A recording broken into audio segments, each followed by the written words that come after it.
Hello and welcome to personal finance bulletin money time. मैं हूं आपके साथ मीनू शर्मा और इस बुलेटिन में मैं आपको बताऊंगी आपकी जेब और जिंदगी पर असर डालने वाली पर्सनल फाइनेंस, बिजनेस और पॉलिसी से जुड़ी तमाम बड़ी अपडेट्स। तो चलिए फटाफट शुरू करते हैं इस बुलेटिन में खबरों का सिलसिला।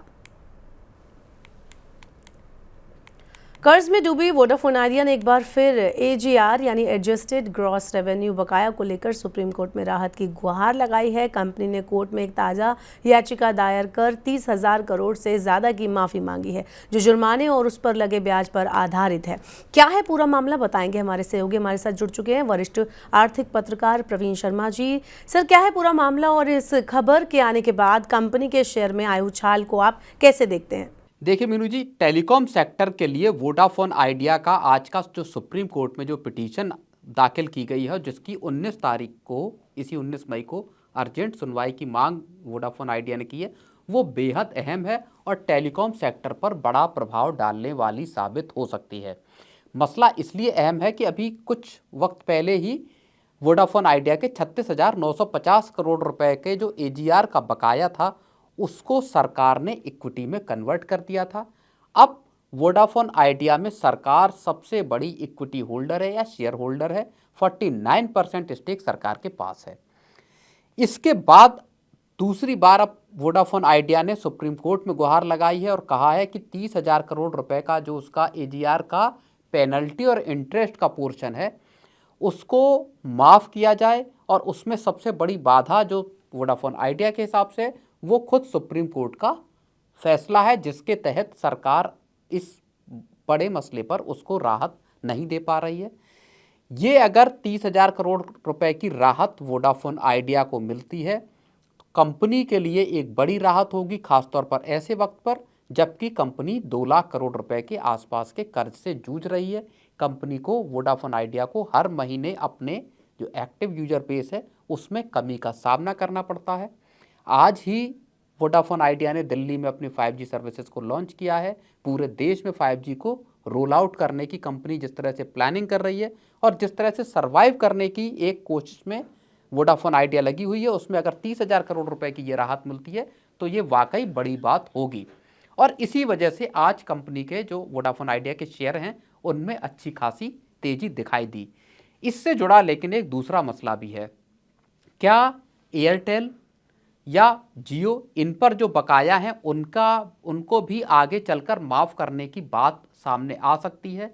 खास तौर पर एयरटेल, जो कि लगातार अपने जो उसके ऊपर जो बकाया है एजीआर के, उनको जल्दी चुकाने की कोशिश कर रही है, प्रीपेड कर रही है।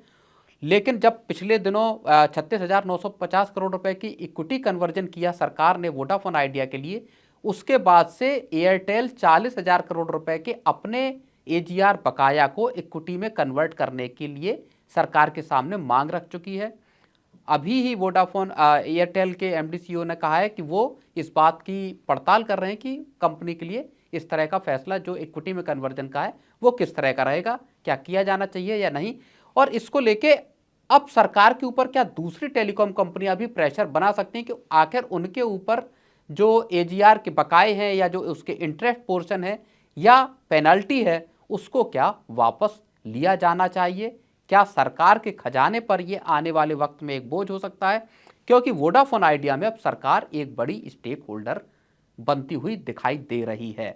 तो ये पूरे टेलीकॉम सेक्टर के लिए एक बड़े बदलाव की घड़ी हो सकती है। वोडाफोन आइडिया के रिवाइवल के लिए भी ये एक अहम घड़ी साबित होगी। सर, एक और सवाल यहाँ पे पैदा होता है कि वोडाफोन आइडिया का दावा है कि अगर ये राहत नहीं मिलती है तो पूरे टेलीकॉम सेक्टर के अस्तित्व को संकट में देखा जा रहा है। इस पर आपका क्या टेक होगा? बिल्कुल मीनू, जहां तक आपका दूसरा सवाल है कि क्या जो वोडाफोन आइडिया दावा कर रही है कि अगर सरकार ने इस फैसले को नहीं माना तो पूरे के पूरे टेलीकॉम सेक्टर के अस्तित्व पर सवाल आ जाएगा। देखिए, टेलीकॉम सेक्टर के अस्तित्व पर सवाल भले ना आए, लेकिन वोडाफोन आइडिया के लिए जाहिर तौर पर रिवाइवल करने की मुश्किलें बढ़ जाएंगी, क्योंकि 30,000 करोड़ रुपए की राहत वोडाफोन आइडिया को इस पूरे गेम में वापस ला सकती है, जहां पे कि उसको हर महीने अपने ग्राहकों का नुकसान उठाना पड़ता है। एक बार फिर से जियो और एयरटेल के साथ उसकी जंग शुरू हो सकती है। एक जो डुओपोली अभी मार्केट में दिखाई देती है टेलीकॉम सेक्टर में, वहां पर एक ट्राई पार्टी या तितरफा मुकाबला दिखाई दे सकता है। तो जाहिर तौर पर टेलीकॉम सेक्टर के लिए एक बड़ा अहम पड़ाव होगा अगर 30,000 करोड़ रुपए की ये राहत सरकार को की तरफ से वोडाफोन आइडिया को दी जाती है। जी बहुत बहुत शुक्रिया सर आपका हमें पूरी जानकारी देने के लिए, खबर को डिटेल में समझाने के लिए। चलिए बुलेटिन में बढ़ते हैं आगे और बताते हैं आपको, भारतीय रक्षा अनुसंधान एवं विकास संगठन यानी DRDO को बड़ी सफलता मिली है। इसने समुद्री जल को पीने योग्य बनाने की दिशा में एक बड़ा मुकाम हासिल किया है।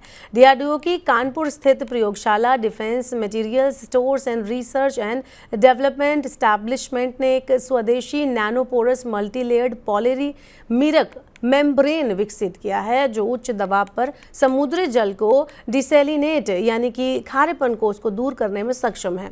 इस सफलता के बाद समुद्री जल को पीने योग्य बनाने की कोशिश रंग ला सकती है। ये टेक्निक विशेष रूप से भारतीय तट रक्षक के जहाज़ों में इस्तेमाल करने के लिए डिज़ाइन की गई है। समुद्री जहाज़ों में लंबे समय तक ताज़े पानी की आपूर्ति एक बड़ी चुनौती होती है क्योंकि पारंपरिक मेम्ब्रेन खारे पानी में मौजूद क्लोराइड आयरनों के कारण जल्दी खराब हो जाता है। DRDO की ये नई मेम्ब्रेन इस समस्या का प्रभावी समाधान प्रदान करती है। इससे आगे चलकर जो जहाज होते हैं, जो समुद्री जहाज होते हैं, उनको बहुत बड़ा फायदा मिलने वाला है। खबरों में बढ़ते हैं आगे। भारत के बैंकिंग सेक्टर में ऐतिहासिक डील होने वाली है, ये भी बड़ी खबर है। जापान के दिग्गज बैंक SMBC ने जो येस बैंक है उसमें 20% हिस्सेदारी खरीदने की बात कही है। ये 20% हिस्सेदारी ये बैंक खरीदने वाला है। ये हिस्सेदारी कंपनी से नहीं बल्कि मौजूदा शेयरधारकों से खरीदी जाएगी। इसके बाद येस बैंक में SMBC सबसे बड़ा शेयरधारक बन जाएगा। फिलहाल इस बैंक का सबसे बड़ा शेयरधारक SBI है जिसने ये डील की थी, लेकिन इस डील के बाद SBI अपने शेयरों का बड़ा हिस्सा बेच देगा। इसके साथ ही बंधन बैंक, फेडरल बैंक और HDFC बैंक जैसे दूसरे बैंकों के भी शेयर येस बैंक में शामिल हैं। मार्च 2020 में जब येस बैंक आर्थिक संकट में था तब इसे बचाने के लिए SBI और कुछ अन्य बैंकों ने इसमें निवेश किया था। अब उन्हीं बैंकों से SMBC हिस्सेदारी खरीद रहा है। हालांकि सौदे के बाद भी SBI के पास कुछ हिस्सेदारी लगभग 10% बनी रहेगी और वो भी एक प्रमुख शेयरधारक यहाँ पर होगा, बस सबसे बड़ा नहीं रहेगा। इस वक्त SBI के पास येस बैंक में करीब 23.97% हिस्सेदारी है और सभी बैंकों की कुल हिस्सेदारी करीब 33.71% है। चलिए खबरों में बढ़ते हैं आगे और आपको बताते हैं शेयर बाजार का क्या हाल है। भारतीय शेयर बाजार में आज काफी उतार चढ़ाव देखने को मिला। गुरुवार को कारोबारी सत्र में शेयर बाजार लाल निशान में खुला। सुबह 9:39 बजे सेंसेक्स 368 अंक यानी 0.45% की गिरावट के साथ 80,962 के लेवल पर पहुंच गया था, जबकि निफ्टी 98 अंक यानी 0.40% की कमजोरी के साथ 24,568 पर कारोबार कर रहा था। हालांकि दोपहर के बाद शेयर बाजार में कारोबार ने फिर से रफ्तार पकड़ा। निफ्टी 50,432 अंक यानी 1.75% की उछाल के साथ 25,099 पर जाकर पहुंचा। इसी तरह BSE सेंसेक्स भी 1,366 अंक यानी कि 1.63% की बढ़त के साथ 82,697 के रेंज में चला गया। ये पहली बार है जब निफ्टी 50 ने 17 अक्टूबर 2024 के बाद कारोबार के दौरान 25,000 के स्तर को पार किया है। कारोबार के एंड में जाकर करीब 400 अंक यानी 1.60% की बढ़ोतरी के साथ निफ्टी 50 की क्लोजिंग 25,662.10 पर हुई। BSE सेंसेक्स 1200 अंकों की बढ़त के साथ 82,530.74 पर बंद हुआ, जो 1.48% की तेजी को बरकरार होता हुआ दिखाता है। चलिए शेयर बाजार के बाद अब नजर डालते हैं गोल्ड सिल्वर यानी सोने चांदी का क्या हाल है। तो सोने चांदी के दाम में आज यानी गुरुवार 15 मई को गिरावट रही। India Boolean and jewellers association के अनुसार 10 ग्राम 24 कैरेट सोने का दाम 1494 रुपये गिरकर 92,365 रुपये पर आ गया। शुरुआती कारोबार में इसमें 2,375 रुपये की गिरावट थी, लेकिन बाद में इसमें रिकवरी आ गई। कल की बात करें तो कल सोने की कीमत 93,859 रुपये प्रति 10 ग्राम थी। वहीं चांदी का भाव भी 1,828 रुपये कम होकर 94,572 रुपये पर आ गया। शुरुआती कारोबार में इसमें भी 2,297 रुपये की गिरावट थी। कल यानी कि बुधवार को 1 किलो चांदी की कीमत 96,400 रुपये थी। इससे पहले जो सोने ने 21 अप्रैल को 99,100 रुपये और 28 मार्च को चांदी ने 1,09,34 का ऑल टाइम हाई भी बनाया था।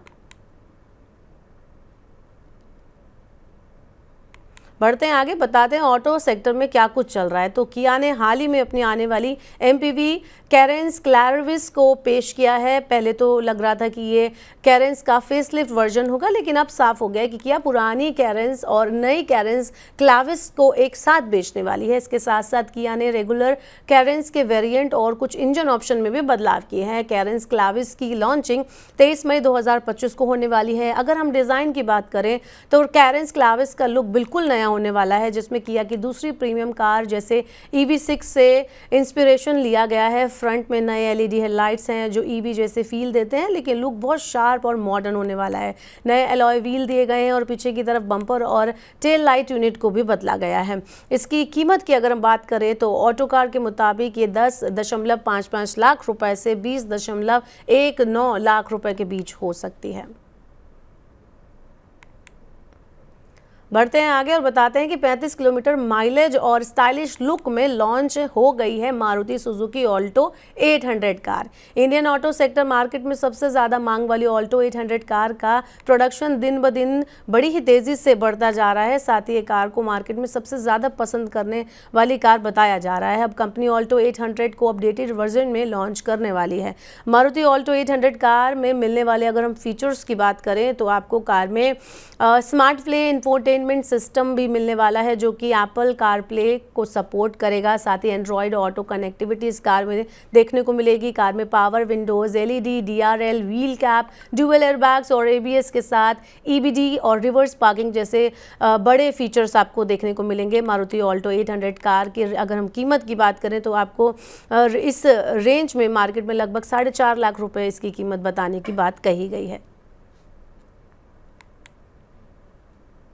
तो ये थी मनी टाइम में आज की तमाम बड़ी खबरें। वक्त हो गया आपसे विदा लेने का। अब आपसे होगी कल मुलाकात। पर्सनल फाइनेंस से जुड़ी खबरों को पढ़ने, सुनने, उनसे जुड़े खास कार्यक्रमों को आप देखना चाहते हैं तो मनी 9 के YouTube चैनल को आप सब्सक्राइब जरूर कर लें। साथ ही आज का हमारा मनी टाइम का ये एपिसोड आपको कैसा लगा नीचे कमेंट बॉक्स में अपना फीडबैक हमें देना ना भूलें। फिलहाल के लिए इस बुलेटिन में इतना ही। बने रहिए मनी 9 के साथ। नमस्कार, शुभ रात्रि।